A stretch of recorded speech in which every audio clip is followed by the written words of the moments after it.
grand roi, le roi Nebuchadnezzar, eh bien, un jour, ce roi s'est enorgueilli. Lorsqu'il a réalisé tout ce qu'il avait fait, il s'est dit, n'est-ce pas moi qui ai bâti Babylone? N'est-ce pas moi qui ai fait toutes ces choses, ne reconnaissant pas que tout ce qu'il faisait, toutes les réalisations, que ce soit à Babylone ou ailleurs, n'étaient simplement que le résultat de la grâce de Dieu. Et alors que son cœur s'est enorgueilli, eh bien Dieu l'a précipité. Il a été avec les animaux, il a eu le même comportement qu'un animal, et cela a duré 7 ans. Donc, son fils, un jour il est mort, et son fils a pris à régner. Son fils n'a pas tenu compte de cela. Et son cœur encore s'est élevé. Mais nous allons voir qu'est-ce qui va se passer dans le livre de Daniel, au chapitre 5, au verset 23 à 28. Donc, effectivement, Daniel, chapitre 5, verset 23 à 28, donc voilà, Nebuchadnezzar est mort, son fils, Belchazzar, prend le pouvoir, et à un moment donné, alors qu'il est en train de se réjouir avec ses convives, il est en train de boire et tout, mais à un moment donné, il y a quelque chose qui se passe.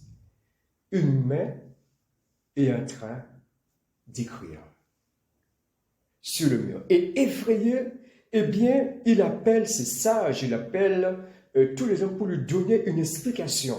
Mais personne n'est capable de lui dire l'inscription. Sauf un homme qui craignait l'Éternel, Daniel, qui va révéler au roi, eh bien, qui va donner l'explication de cette inscription. Et nous allons lire donc Daniel, chapitre 5, versets 23 à 28. Il nous est dit, « Tu t'es élevé contre le Seigneur des cieux. Les vases de sa maison ont été apportés devant toi, et vous vous en êtes servis pour boire du vin, toi et tes grands, tes femmes et tes concubines. Tu as loué le Dieu d'argent, d'or, d'airain, de fer, de bois et de pierre, qui ne voit point, qui n'entend point et qui ne savent rien, et tu n'as pas glorifié le Dieu qui a dans sa main ton souffle et toutes tes voies. C'est pourquoi il a envoyé cette extrémité de main qui a tracé cette écriture. Voici l'écriture qui a été tracée. Comptez, comptez, pesez et divisez. Et voici l'explication de ces mots. Comptez, Dieu a compté ton règne et il y a mis fin. Pesez, tu as été pesé dans la balance et tu as été trouvé léger. Divisé, ton royaume sera divisé et donné aux Mèdes et aux Perses. Donc, Dieu a évalué cet homme.